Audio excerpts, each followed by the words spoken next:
स्त्रियों के लक्षण के बारे में भी बताया गया है कि स्त्रियों के क्या लक्षण हैं, खास करके उनके लिए जिन्होंने गृहस्थ जीवन ले लिया है या शादी कर ली है। तो कहा जाता है कि आप घर को साफ सुथरा रखें। जो पवित्रता में भी बताया गया कि जितना साफ सुथरा होगा घर, उतने घर में लक्ष्मी आती है। गंदगी होगी तो दरिद्रता आएगी। फिर कहा गया कि आप हर वक्त मुस्कुराते हुए रहें। बहुत मुश्किल है, और जिनके घर में छोटे बच्चे तो और ज्यादा मुश्किल है। पर आपकी मुस्कुराहट के पीछे भी कहा गया है कि आप, क्योंकि देखिए बहुओं को, पत्नियों को क्या कहा जाता है, घर की कौन है?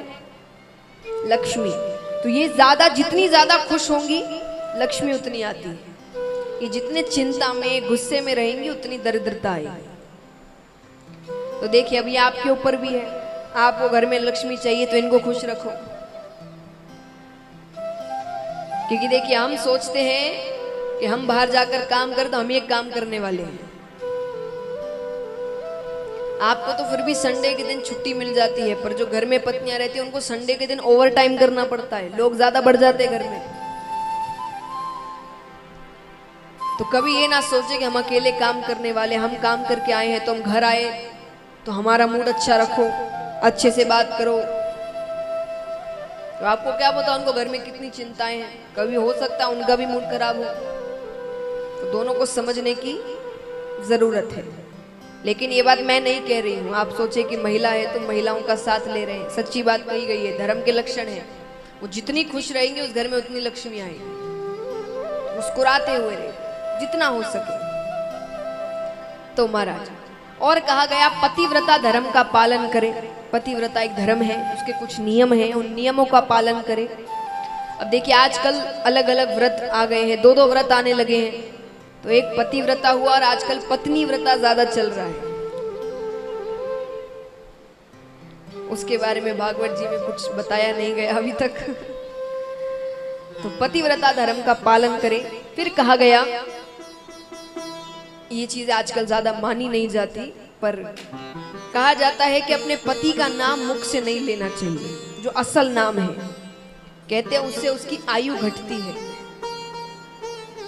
ये ऐसी कोई बात नहीं है कि उनको बड़े रूप दिया गया इसलिए नाम कहा गया, उनकी आयु घटती है उससे।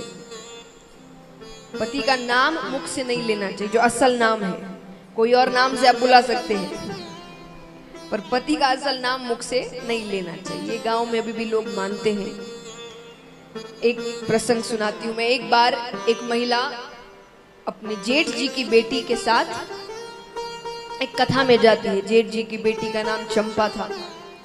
तो कथा में जाती है। अब कथा में भजन कीर्तन भी बीच में होते हैं। तो महाराज जी ने भजन गाए, जय रघुनंदन कंस निकंदन देव की नंदन त्वम शरणम।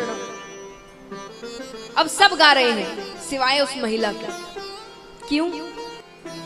तो महाराज उसके पति का नाम था देवकी नंदन। अब वो भजन गा नहीं रही।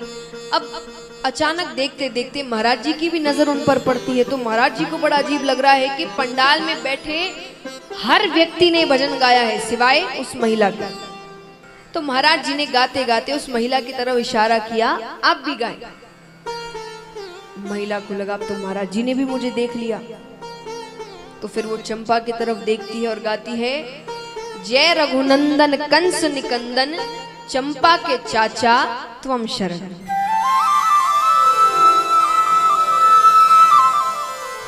अभी दृश्य ऊपर भगवान देखते, भगवान मुस्कुराने लगते। लक्ष्मी जी ने कहा, क्या हुआ?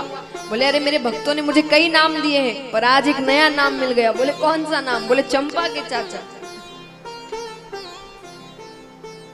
तो ये विनोद की बातें हैं, लेकिन जो बातें बताई गई है, नाम मुख से नहीं लेना चाहिए। तो ये धर्म के कुछ लक्षण हैं।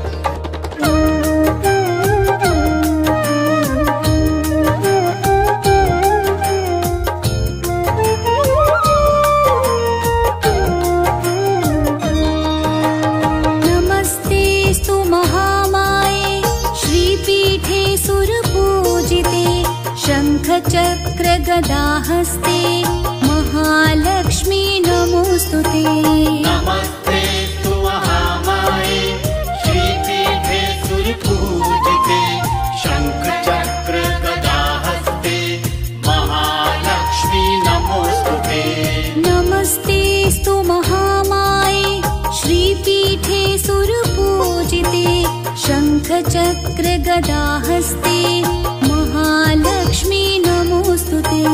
नमस्तेऽस्तु महामाये श्रीपीठे सुरपूजिते शंख चक्र गदाहस्ते महालक्ष्मी नमोस्तुते।